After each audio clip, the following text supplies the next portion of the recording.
Champions, how you doing? It's winter, so I got my Woodsman flannelette. We call him a flano over here on. Ready to go chop down some trees, do some manly stuff, like work on fucking valve amps. So it's time for a members only bloody update. Oh, went away from the light. I'm just going to do it sporadically, I think. It's just everything's too insane around here to have any regular scheduling.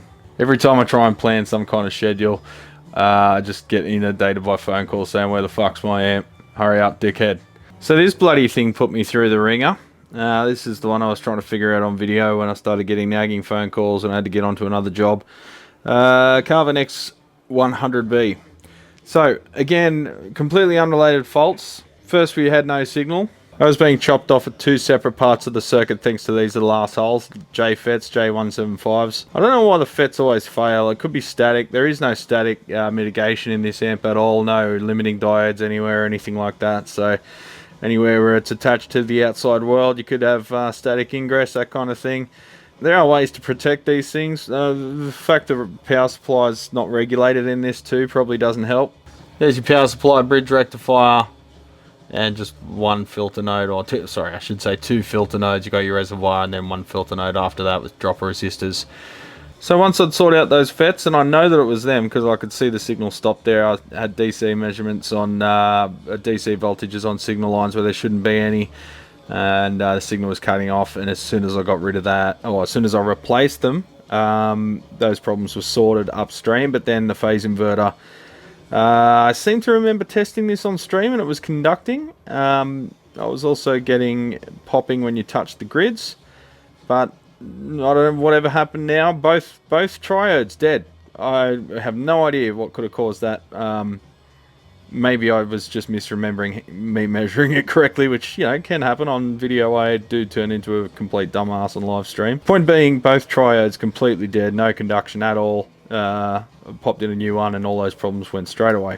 The next issue is V1 down on the input there. When I plugged in the guitar and had a play, there was scratchiness on the volume pot. Now measuring with the guitar in, I was only measuring a couple of millivolts, but when I unplugged the guitar and separated the shunt and measured the DC voltage on the tip, we were measuring about 150 millivolts. So upon inspection, I found a greasy residue on the bottom of the valves with some like dust and stuff stuck to it.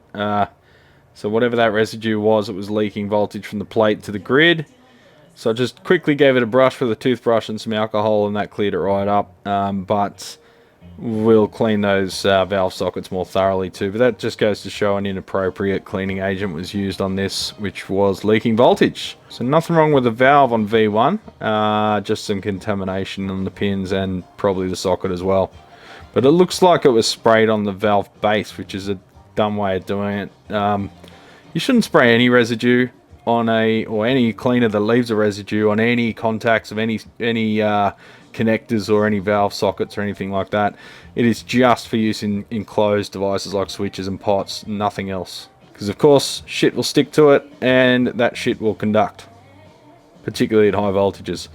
So that's cleared up the scratching on this one. So then we had bias stability issues. So it would sit okay for a while and then the bias would slowly increase, and then I was doing something else and I heard a faint hum. I came over and it was drawing about 200 watts from the friggin' wall. So I quickly flicked it off, and I found that with the valves installed, the grid voltage on the the voltage on the grids, the negative bias voltage was disappearing when the valves were inserted, but you pull the valves out and everything was rock solid stable. So straight away, that's usually the symptom of one of the valves failing in the match set, and it just drags that bias voltage up. However, upstream the voltage was okay. So it was almost like all four valves were failing at once, which isn't likely to happen. Yeah, she's starting to run away now. It's about 134 watts from the wall, whereas we started around 110. You can just see hear the meters beeping away there as it increases. Alright, so at the bias supply node there we've got minus 59 volts, but at the bias feed point we've got minus 42 at the actual grids. I won't touch them because that'll throw the meters off, but we can see it's slowly dropping. The voltage is going less negative over time, so we've got some leakage and we're pushing up to around 140 watts from the wall now. Alright, we're around 160 watts now and it just keeps going, so I'll shut that off. We'll give the valves a solid clean and the sockets as well, and see if we can avoid doing that ultrasonic, because that would be quite a bit more cost in time and effort. And who wants to do that? So then I grabbed my trusty set of tongue soles over there, plugged them in, and no problem, rock solid for about 3 or 4 hours, whereas the problem was initially exposing itself after about 10-15 minutes of running. Looking closely at the valve bases on here, they look clean at the first look. However, if you're a hawk-eyed motherfucker like me, there's a slight residue on them as well. So whatever was sprayed on the preamp one, it would be reasonable to say they probably sprayed on these as well, and I believe that's leaking as it warms up. So we'll give them a proper clean and see if these, because otherwise these valves test great, nicely matched. So we'll see if we can clean the base and clean the valve sockets. But what we might have to do if there is some burnt flux and stuff on the other side, particularly around the valve socket soldering, which is hand done on these after the fact. You can see the stuff that was wave soldered is pretty schmicko, but all the hand soldered stuff's crusty as hell. So I'd really like to run this through the ultrasonic, however that's going to cost a bit of money and time to disconnect and reconnect and whatever. And we'd have to ultrasonic the board and then bake it to make sure all the residue's gone. Probably getting to the point where we want to consider a recap. It is 1994 manufacture, and these 350 ohm screen grid resistors are wholly inadequate for EL34s. We'll be putting some 2.2Ks there in their place, 5 watt V-shays. You can see all the components in the bias supply and the phase inverter coupling caps have been replaced. I reckon they were on a red herring chase for that drifting bias. But they could have just unplugged the valves from their sockets and realised that, the problem goes away. If there was a problem with these components, the problem would have remained whether or not the valves are installed. So, yeah. That, and they've done some mods to the foot switch area, which were unnecessary because the effects loop can be, or the customer wanted the effects loop always on. You can just have it always on by not having the foot switch plugged in, and he doesn't even own a foot switch, so I don't know why they did any of this. And they've also rewired it wrong, so the wrong wire's going to the wrong pins according to the schematic. So even if you did have the correct foot switch, she wouldn't work properly. And the foot switch that he is trying to use, he wants to make a cable for it, so we'll have to correct all that beforehand. Now there are a bunch of mods and stuff down here, which I mentioned I think in the live stream, but looking on the schematic, they've all got revision notes, so they're all factory revisions, I believe. There's a few more down there. They've all got like an asterisk and a number on the schematic showing the flown parts on the actual schematic, so the schematic's a later revision than the PCB is. Still don't know what that cap is there for. He's disconnected the attenuator on the line out and put a cap to ground in its place connected to one of the foots. I don't know. Trying to reverse engineer someone else's thinking is a real pain in the ass, and I'm kind of sick of it, to be honest. But aside from those extra few gremlins, this thing's sounding fantastic. I love these things. They're madman machines. Way too much bass, but really cool for chug-chugs. And the clean channel's pretty good. Live for a little sterile. But yeah, it's a good amp to be had cheap. And if you can get just the chassis, I'd probably make another head shelf for it, because that grey carpet's ugly as sin. So that JVM 410H from the live stream the other day, it just turns out the valves are playing up when pushed, so it's probably a failing screen grid in one or multiple of them. 2 of them look discoloured from excessive heat. What I will do though is we'll change those to 5 watt resistors to 2.2K just to give any future valves a fighting chance, because the screen grids in current production valves aren't what they used to be in the old ones. And while we're at it, we'll replace those 2 bypassed cathode resistors. They've just cut them off and soldered the 2 leads together. We'll just put a proper 1 watt, 1 ohm, 1% metal film in each. So that, if required, they can use that header for cathode current measurements. But we're too smart for that, champions. We just use the bloody output transformer primary, don't we? Because it's a piece of piss, and you don't have to modify anything or add parts or remove parts or factor in screen grid current or any of that bullshit. I've never seen this from the Marshall factory before, but someone is a bit proud of their work. Trev, good on you, Trev, if you're out there. Good old Trev. in the Marshall factory. Give us a shout out, Trevor, if you're out there. Trevor. So here's that Pro Reverb I was thinking about declining, and I'm thinking harder and harder about declining it each time I look at it. I'll do a video on this one, partially because it's fucking ridiculous what took place in this amp, and I just want customers to be aware of what to say no to should someone offer it to them in the future. So keep an eye out for that. It's probably going to be the next video released after this one, if I have time to edit it. And this bloody thing, the Mesa Boogie M2000 Basis, whatever the fuck, Simul State, blah.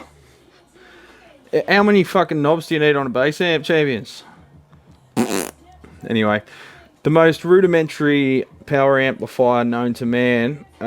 It's got none of the support circuitry that I was always taught you should have in a power amplifier. It's just like literally, it's like using a hammer without a handle, just using the head of a hammer to bash a fucking nail in.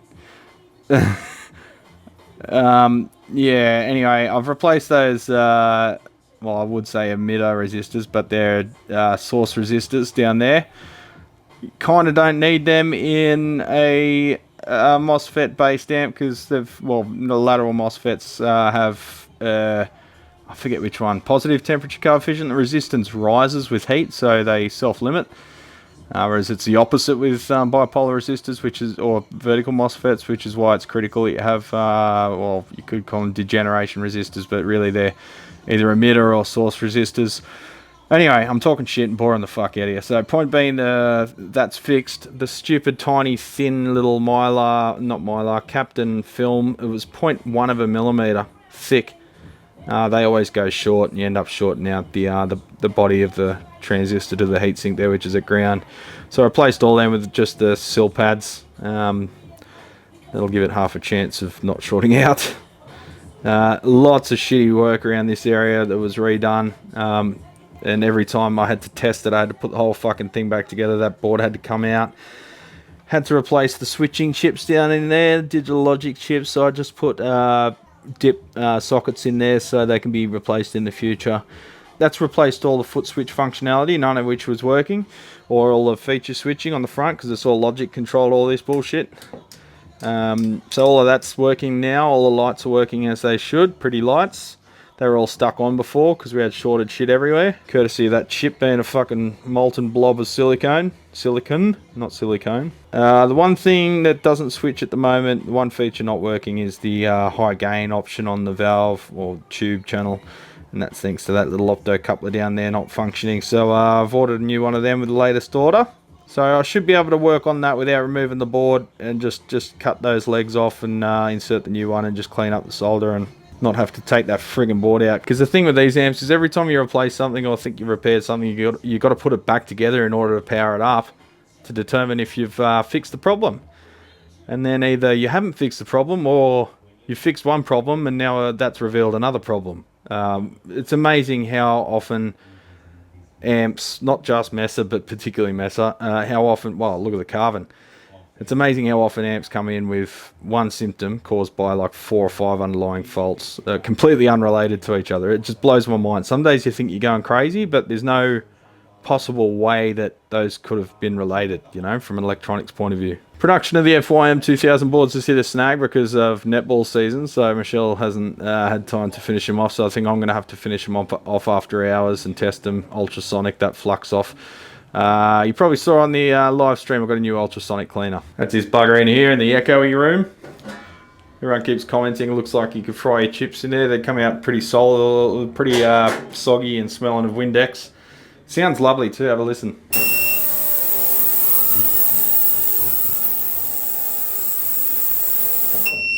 Now the whole reason I bought that was to clean the flux off the boards after production. You can see there, that's the residue left after you've hand soldered the boards, all the flux left over, which is no clean flux, you can leave it on. It does form like a protective barrier. Some fluxes you have to clean off because they're either corrosive or hygroscopic. This one's not one of them, but it just looks messy. And after the ultrasonic, you can see they're just absolutely spotless. And me likey. There's a slight cloudiness to the solder connections there, but that's lead free. It always looks like that. It's just the way that it crystallizes upon hardening.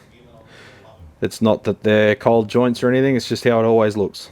So that's fantastic, but it does add another step to the process, but I think that it's worthwhile because it does give very professional looking results. Got them all fooled, champions.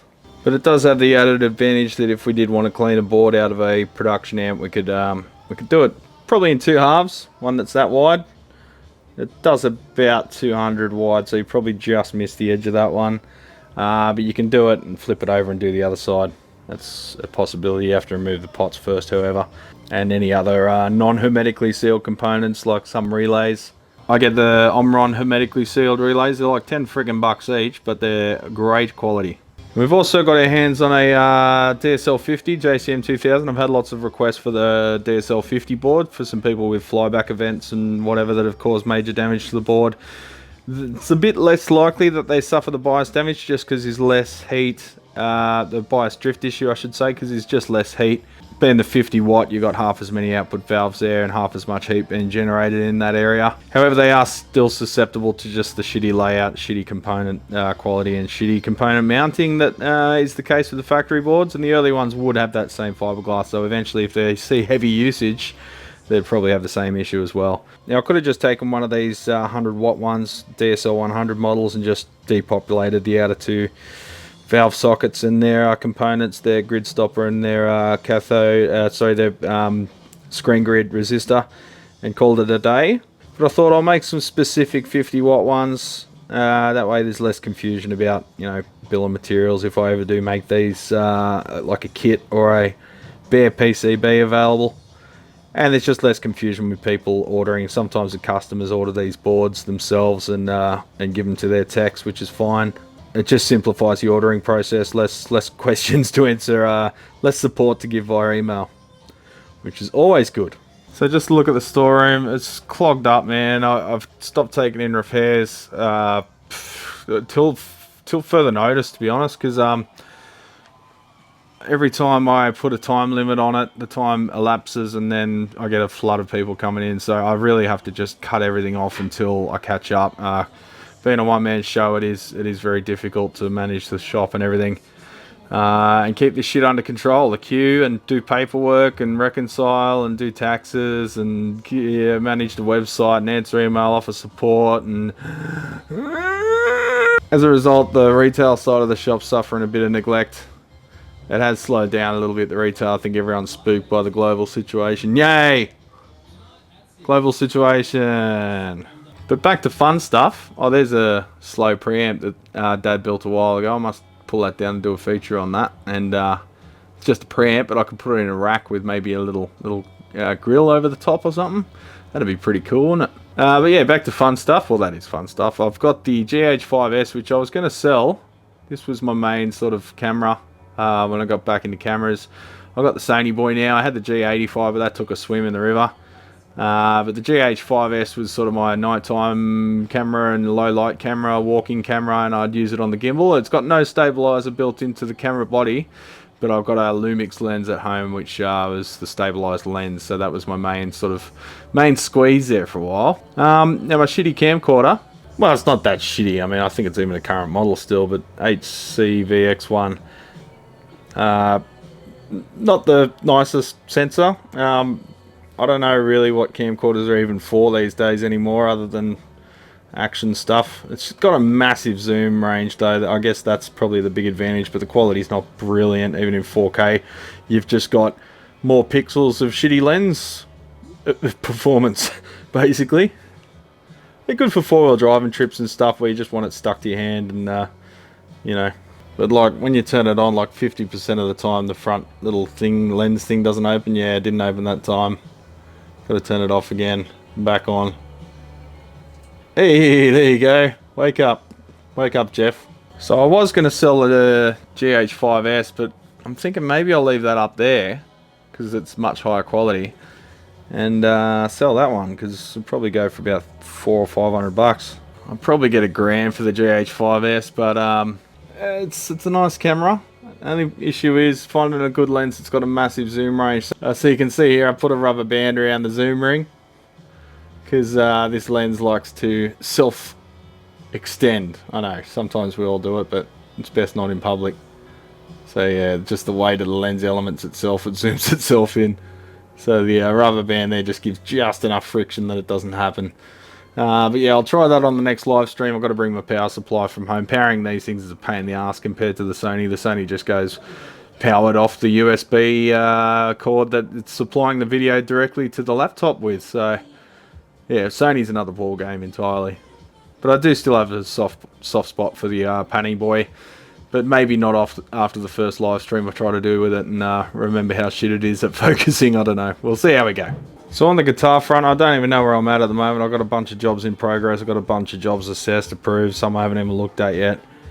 But this one came in. Luke, Music Man. So of course that's from Steve Lukather, another guitarist I never listen to because he does too much twiddly bits when I just want to hear, grindcore and fucking sludge riffs.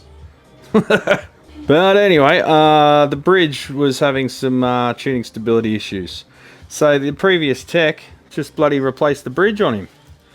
Put a EVH on there for some fucking reason. I guess he had it in his parts bin, but this ain't a cheap guitar, you know. He put that post in there. I think he just tried to do like 3 things at once, hoping it would fix it, but it didn't fix it. So not like this Fender amp over there where he got a transformer upgrade and surprise, the tech kept the Fender ones. That had nothing wrong with them.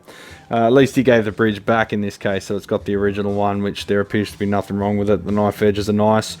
What is the case though, I believe, well, when it was together, the trem block was slightly, wasn't the trem block, the spring itself was slightly rubbing on that area of the body, so that any friction in that area can cause the bridge to not return to zero because it's super sensitive to any restriction there because any friction at all and it won't return to the 0 point. So I think that's what was going on. So we'll see as to why that's happening. Have the posts gone out of alignment? Out of the alignment from the factory? Is it something to do with this setup? I don't know. I'm going to have to investigate deeper. But yeah, again, wiping others' ass. I should get into aged care because I'm so good at wiping old guys' asses. Seem to do it on every fucking job these days, eh?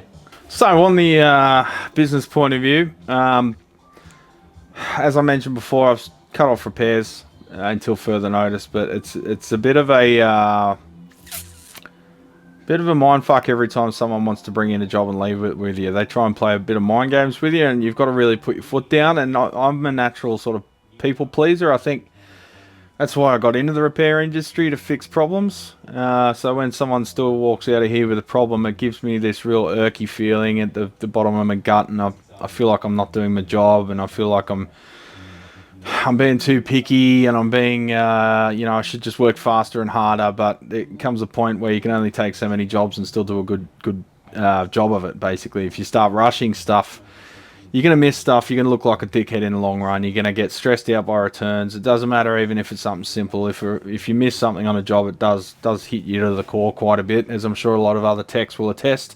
We like to hit all the bases all at once, make sure everything's solid, and make sure people don't have to bring shit back because it leaves a bad taste in their mouth. And all they remember is the last bad experience they had with you, not the 50 good experiences before that. Like we said in the joinery industry, you're only as good as your last fuck up. It's a negative way of thinking, but it's one of those trades where that's the way people think.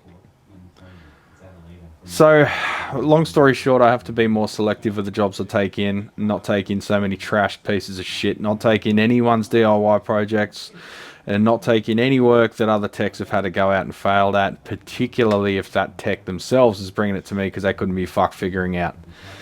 You made your bed, you lie in it. You figure out your own problems, don't bring it to me to wipe your ass. So I think that's why I'm going to have to be from now on, because I've had amps eat multiple days having to reverse engineer all manner of...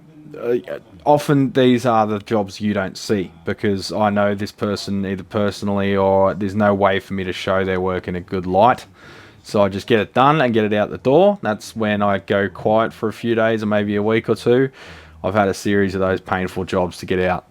Often they're either builds or rebuilds or just hacked up bits and pieces over the years of just everyone's uncle, granddad having to go at it for a free 6-pack of beer as payment. So those jobs I'm just going to have to decline, because I've got bills to pay. Having a shop with the overheads involved, the insurance, all of those costs, you need to be pretty slim with your overheads, and that includes time. Time is money.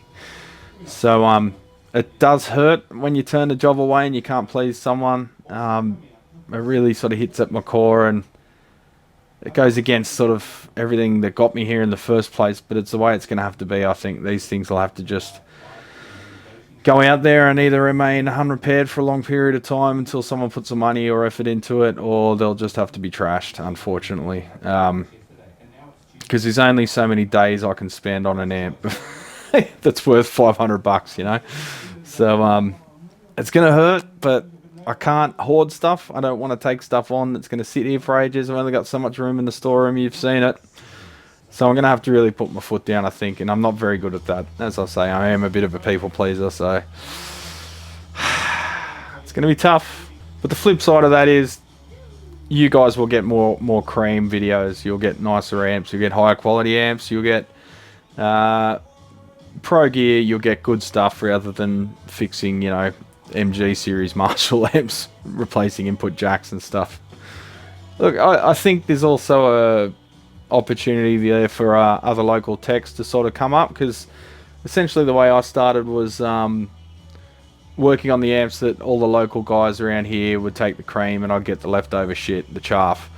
But that got my foot in the door, and eventually those guys have started retiring or slowing down their intake anyway.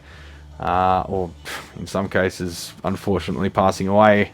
Some of these guys are in their 70s, 80s.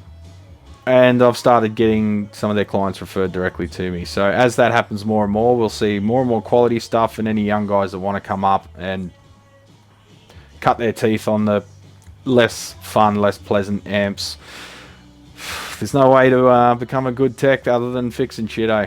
So hopefully the overflow can go to someone out there. If there's any local guys that want that kind of stuff, let me know, and I'll check you out. I'll vet you. I'll grill you. And then we can pass on jobs to you. Anyway, I'm going to get on to this Fender. We're 5 minutes off closing the shop. So give me some good time uninterrupted to get some footage done. And get you some bloody content, champions. Not just the members, but everyone. So thanks for joining up. If you're seeing this, you're a member. You're a bloody True Blue Legend Champion unit something. Sometimes I hit record and I just think, what am I going to say? And I just spout absolute shit. Verbal diarrhea. So, long story short, it's already long. See you on the next one in the next 6 years when I do another vlog entry. Until then, if you can't be good at it. And these short days and early nights are really messing with my body clock. It's friggin' 5 o'clock. Makes me want to go to bed. Or go to the pub.